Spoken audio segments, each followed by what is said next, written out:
I think, though, there's one place to start. So I'm just going to go right into it. It's Barcelona. They lost to Bayern. Not really a surprise, but again, the manner very, very poor. And to help us dissect it, we're joined by Sam Marsden. Sam, did anybody actually believe they were going to go to Bayern and get it done? But they're all freaking out anyway, right? No one believed that they were going to go to Bayern and get it done. I think there was hope that they wouldn't be turned over quite like they were in their last two meetings with Bayern.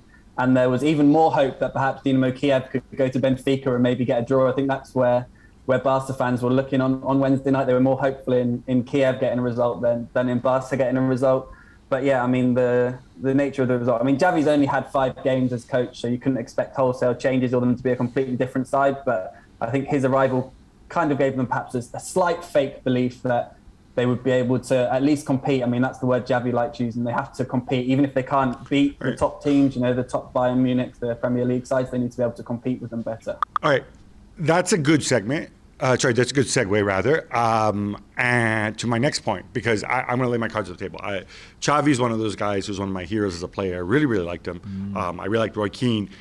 Roy Keane now, I don't like so much as a manager. Xavi, I really want to like as a manager, but I have to be honest.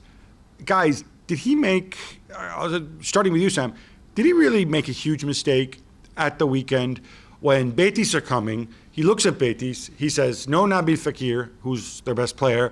Pellegrini has lost here the last 10 times he was here. They haven't scored a goal here, or haven't kept a clean sheet here since 1994, when even before Xavi was playing, I think. And so he goes and he rests De Jong, Piqué, and Ousmane Dembele, presumably for this game. It sounds to me like a weird miscalculation, because surely there's a greater chance, you can qualify for the Champions League if you go and you beat Betis at home, right? Yeah, I think there are some mitigating factors. I think the first one is Piqué even one of Barca's best defenders anymore?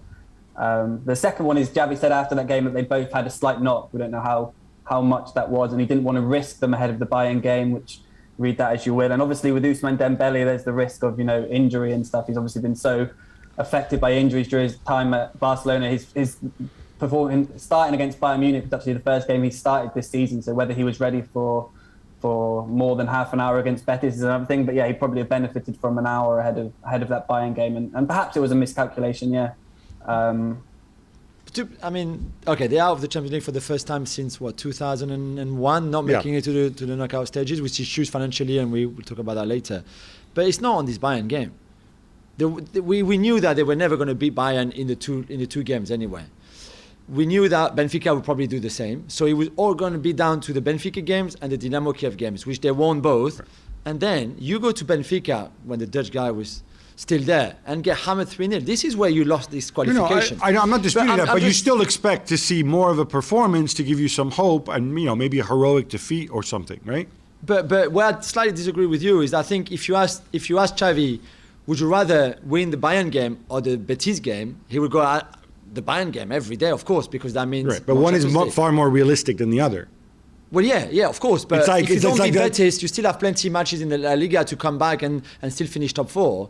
Bayern, if you lose that game, it's over. Then you have to play the Europa League, and you're not sure that you make the last 16 of the Europa League, by the way, because now you have to play a playoff against a team that finished second in their group, which could be Lazio, for example, which could be PSV Eindhoven, and trust me, those teams would cause a lot of problems to this Barca team. So you could see why you try to do that.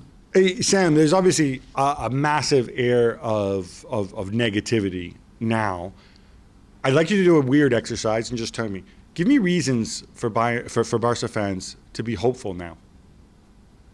No, there is reasons for them to be hopeful when you look at the young players that are coming through. The problem is they're so young. They've obviously got a new coach, a new president. I mean, a relatively new president. Laporta returned in March. We're yet to see. Can I say something? So I'm going to be rude and interrupt and do the thing I get criticized for all the time. There is nothing new about Laporta. There is nothing new about that man. It's a new state. No, whatever. But there's nothing new about him. Nothing innovative, nothing new. It's the same stuff as before. I just want to make that very clear. I see where you're coming from, Sam. That's what I was going to say. We're yet to see whether, obviously, there's kind of a breath of fresh air around the club that it's no longer Bartomeu, that Laporta is back, that Xavi is back as coach, but there's also an unknown. Like you say, there's nothing new about Laporta. He's been here and he's done it. We're yet to see whether what he does will translate and have a positive effect this time. And obviously Xavi is an unknown as well, but he's brought excitement. He has sort of, the mood has lifted a little bit until the defeats this week to Betis and Bayern. And then there's talented young players coming through. They didn't have Ansu Fati or Pedri available against Bayern Munich. They're both obviously two of the best young players in the world. Gavi's broken through the season. They have got young players. Ronald Araujo has perhaps been the shining light this season in terms of his performances. He's perhaps one player who looks like he can compete physically and technically with the best teams in the world. So there are young players coming through, and there's perhaps a feeling that, if not right now, it's the start of something. That this defeat, that if the 8-2 to Bayern in 2020 signaled the end, or should have signaled the end of, the era of, the PKs, the players like that, Luis Suarez, Vidal, Rakitic, then perhaps this defeat now signals the start of something as they start to bring through these young players. Thanks so much for watching ESPN on YouTube. And for more sports highlights and analysis, be sure to download the ESPN app. And for premium content and live streaming, subscribe to ESPN Plus.